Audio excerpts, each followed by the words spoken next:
Must have got quite a little shower last night. See some water in the ditch over there, no along in here, but also here. So when I lay my gravel down, hopefully that will definitely go away. But yeah, quite a bit of rain, because this was pretty dry. Yeah, it's all wet through here. I don't even know what today is. I think maybe it's Monday? I don't know. I should check. I should definitely order some gravel just to cover this up. Or at least check the weather. It's looking pretty beautiful today. Anyways, good morning. I've been out for a few days with a nasty cold. Ugh. And now I think Christy might be coming down with it. So this has been sitting here curing up nice. So I think the first thing I'm going to do today is just pull these forms off and have a look. Sounds good. It's got a little bit of a shine to it. So even though that concrete was old, it seems to have hardened up nicely. That's good. And I finally took a deeper dive into all the parts I got for this gate. God, it's just a lot of parts and a lot of manuals. It's going to take hours to get through it all and program everything and wire it all up. Ugh.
The form's being a little stubborn, doesn't want to come free, so we need to go get the encourager.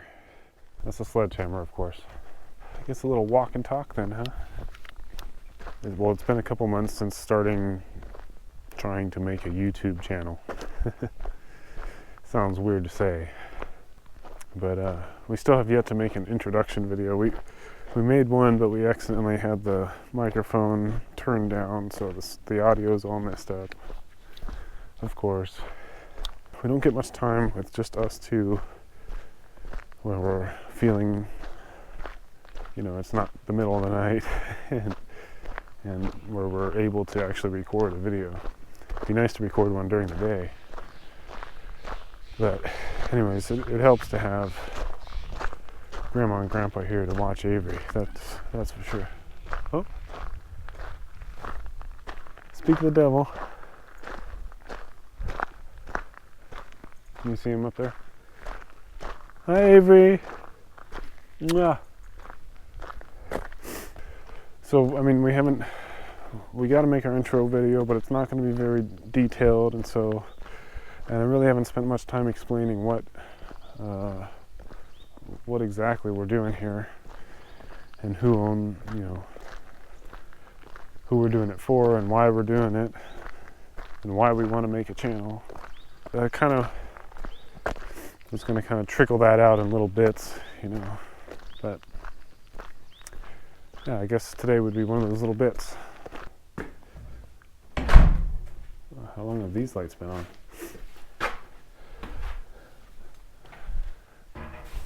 Got the encourager. Let's turn these off. There we go. And if this doesn't work, I have to use the backhoe. Anyways, what was I saying? One of the essential premises that we kind of set out on this endeavor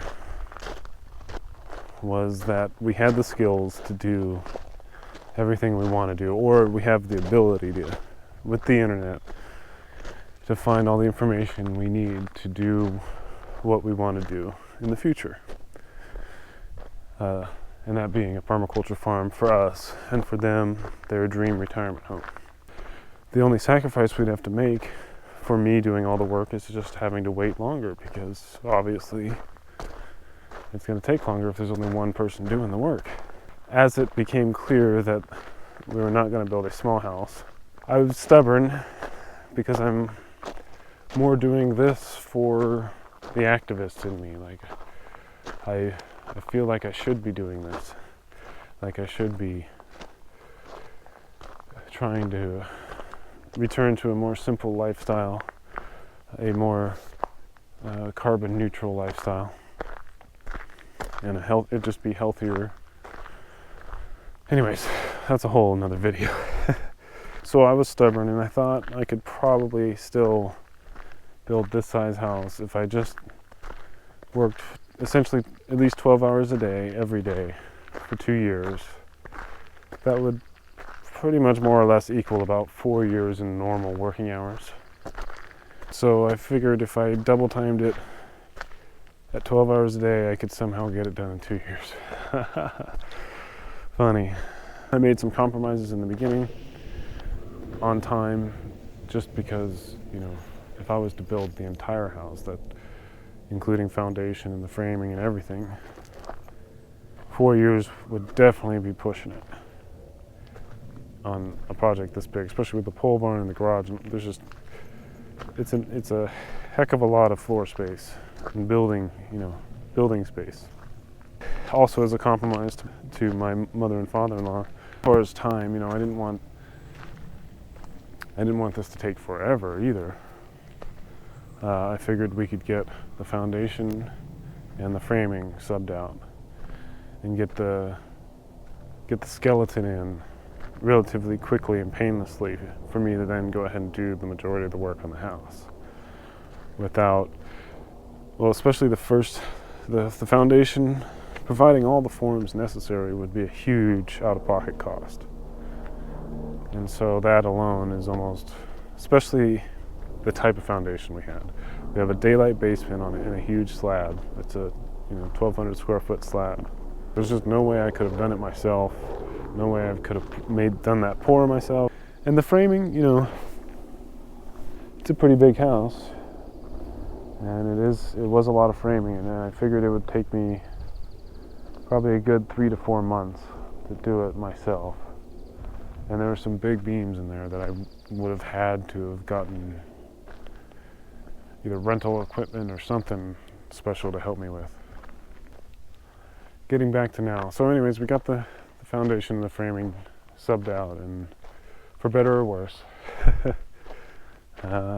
Maybe we plan on definitely making videos, kind of bringing you up to speed, but it'll take us a little while to get settled into this whole making videos, building our life, building this house, trying to find a balance between everything, and trying to find the identity of our channel, I guess.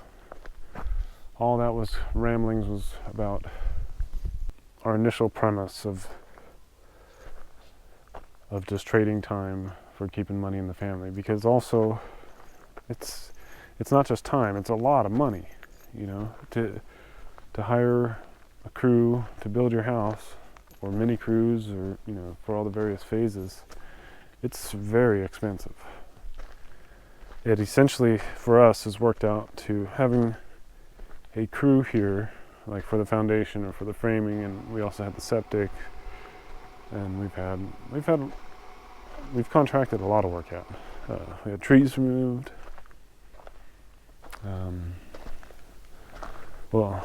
That's most of it, I guess. But we've spent probably at least $100,000 on subbing out work, and it's worked out to basically around $30,000 a month to have a crew of guys working. That's just the labor part of it, not counting the materials and all that other stuff. I was I have been planning on subbing out at least part or all of the insulation. So the spray foam definitely, and maybe the other parts, the blown in and the walls and the floors.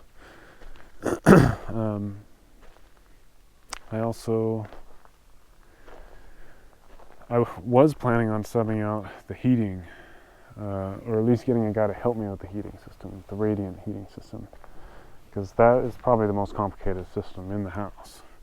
I thought a lot about subbing out the sheetrock, definitely. Even though it doesn't scare me at all. We know that doing this house is what's enabling us, or what's helping to enable us to get to our permaculture farm. So it's just part of it. It just feels, indirect right now, but that's also another big reason why we wanted to start this YouTube channel, was to, we realized that we're not just building a normal, conventional home for our parents. We're building a high-performance home, and advancing the science and advancing high-performance homes and the building of them and just spreading the knowledge about them is truly valuable to the cause of helping the earth out. So even though it's not exactly the route I would choose to go, I would much rather go a more sustainable path, or a more natural building path. Hello, neighbor. Or a more natural building path, like straw bale or rammed earth or something like that. But if you're going to build using technology, I think high-performance homes is the way to go. Having the ability to share the information, share the knowledge that we're learning in building this house could help a lot of people, and homesteaders and permaculturists, because zone 1 or zone 0, because zone 0 is the start of it all, and zone 0 in permaculture is your house. So it's kind of the most important part of the whole puzzle. And in the future, high-performance homes may be the way to go. I mean, I haven't experimented enough with natural building materials to be, feel any sort of confidence on using them. But I definitely want to try and see kind of how they hold up to this environment. It's pretty wet. It's fun to be part of the great debate, and that's why YouTube and the internet is just so important to the advancement of our society. How's that for a long rant or tangent? But I wasn't planning on doing much work today, so it's going to be mostly yapping. But hopefully a little more informative about what our channel is about. And we'll keep trickling out information. It's just really tough, especially with a toddler and just with how much we have on our plate. But it's nothing compared to what a lot of people have on their plate. We definitely have the good life. So that's another reason to have a YouTube channel. We want to share how fortunate we are with everybody and not just keep it to ourselves. So, yeah. Show my big, fat, bulged out concrete.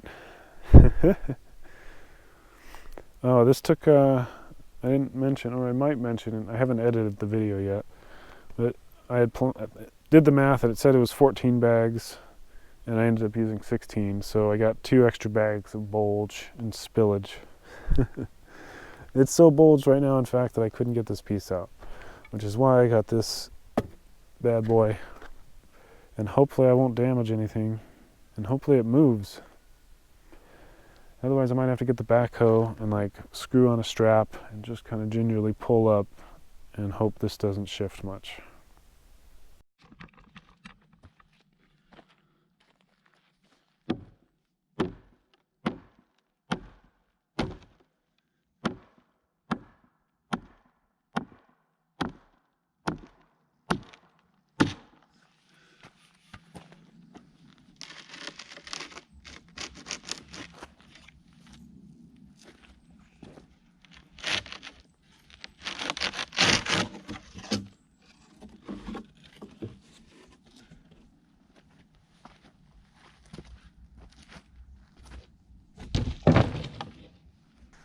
So yeah, so I'll just stick a post here, and at least one.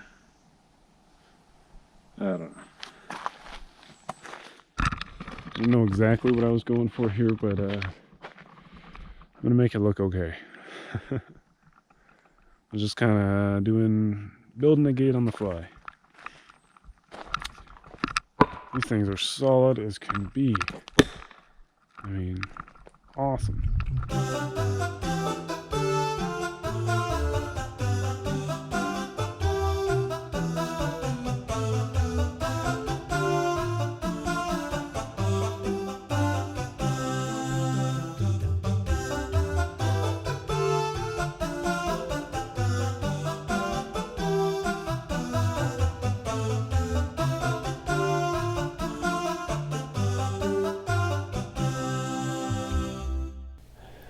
Well, here's everything for the gate, or most everything. I still have to get a battery.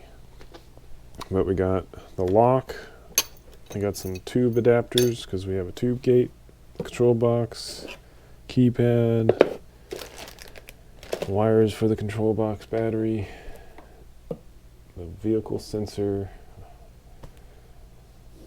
the main control arm, and a bunch of booklets. It took a while just to get through everything, but it's not going to be too bad.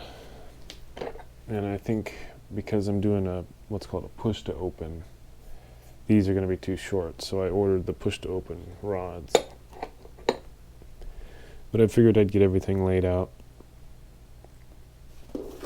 These things were a little more complicated than I thought they would be, but it shouldn't be too bad to get it together.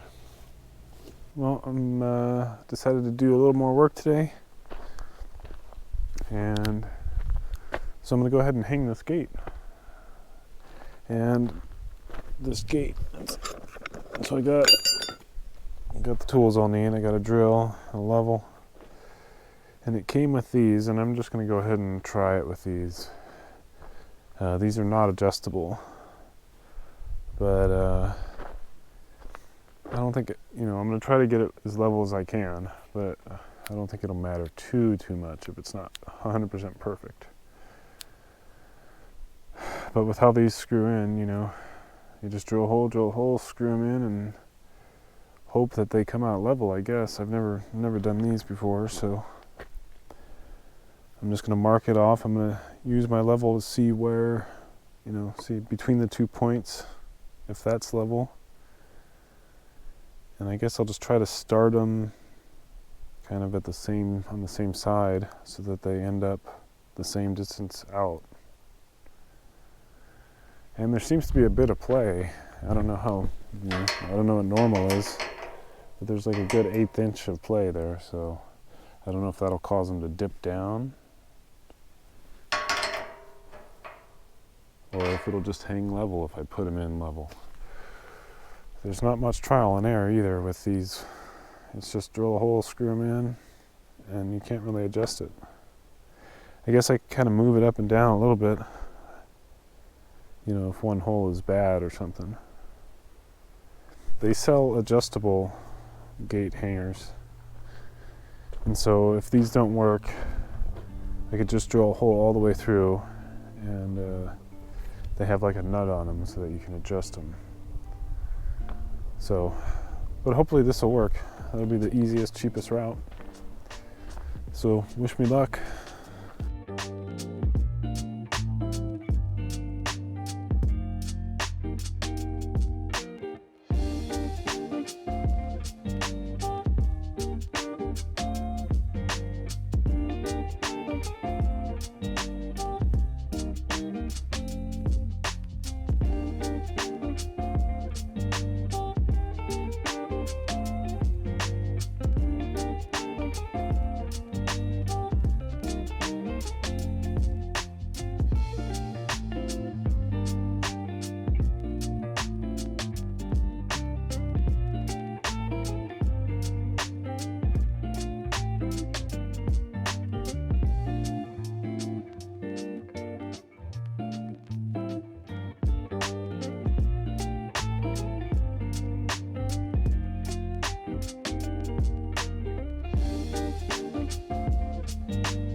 Well, that was almost too easy.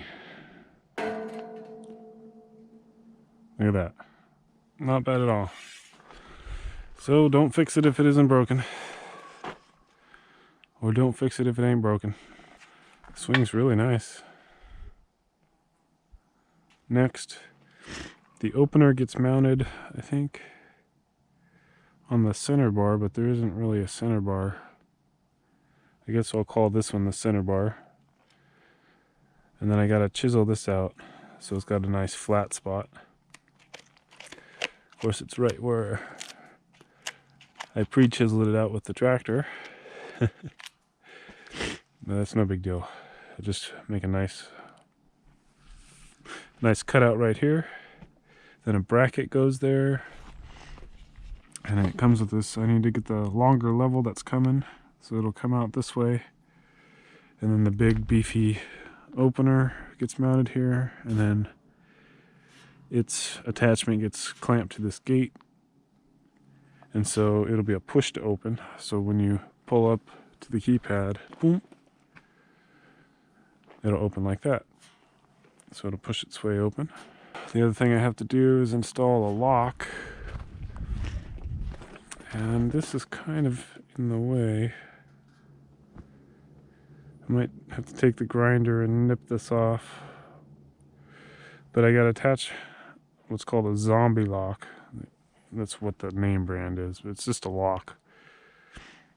And attach it there, and then I'll know, well, I can put my posts. But then I'll add the corresponding amount of wood I need to add, because there's like a lock that goes on the wood, or a lock bar. And I think, yeah, so then the lock will have to go on this side. So it'll come in and lock, and then it'll release and open. So there's that. And then I also have to dig a little trench here, and there's going to be a driveway sensor. I'm guessing I'll put it like right in here. So I got the driveway sensor, and then I got the little keypad. So I need to make a post and an arm that comes out so that you can reach it easily from the road, but yet the post isn't on the road. So I'm gonna put a post in the ground about there, and it'll have like a 2-foot arm sticking out or something like that. So be able to pull up, push the code, gate will open, and you're off. Seeing how well this post is holding.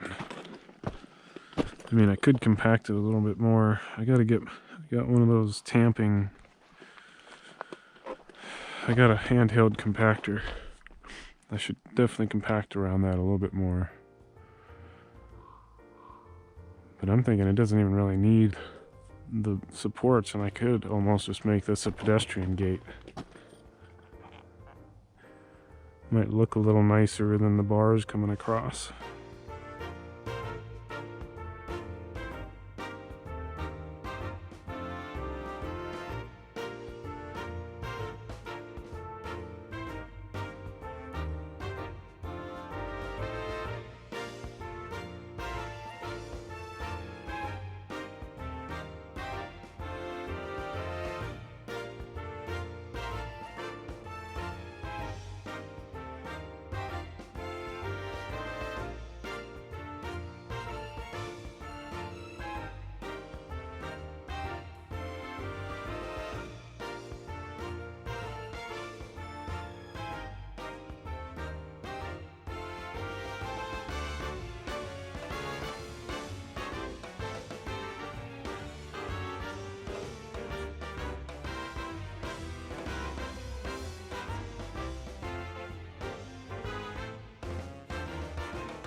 Okay, so I just kind of got everything laid out, checked out. I got this notch with this flat spot kind of whittled out. It should work well enough. I'm gonna have to get some lags for this though, because it comes with through bolts and they're not long enough for my big old tree here. The zombie lock I'll put on once I have the box, because I have to cut this off because that's right in the way. And I am definitely going to make this a pedestrian gate instead. This thing is so stout, it doesn't need anything. I think this will end up being really nice. Oh, Artemis is inspecting the gate. It's pretty cool. It's actually set pretty far back, you know? So it's not so in your face. I don't know, what do you think? You like it?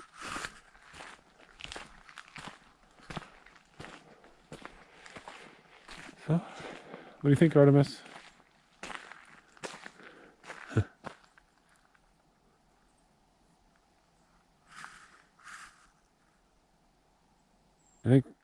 I think we need to go to the Chinese buffet. I think so, Artemis. I think it's time to go stuff ourselves. Well, we'll bring you home chicken and shrimp. Yeah, we'll hide it in our pockets. You go check out the neighbors. Okay, well, oh, the time lapse just died. Okay, so yeah, so I'm right on cue, because I was about to say that's all I'm gonna do today. So, not much, just a little talking, a little layout, a little planning, a little just checking, hang the gate. Turns out that was pretty simple. I like it. It should only take a few hours to install the other stuff, like I said. The lock, you know, it'll take all day, of course, but to install all the other junk, the controls, get a post, dig this trench, put in the vehicle sensor, all that fun stuff. Boy, busy day today for the neighbors. Anyways, I'll see you tomorrow.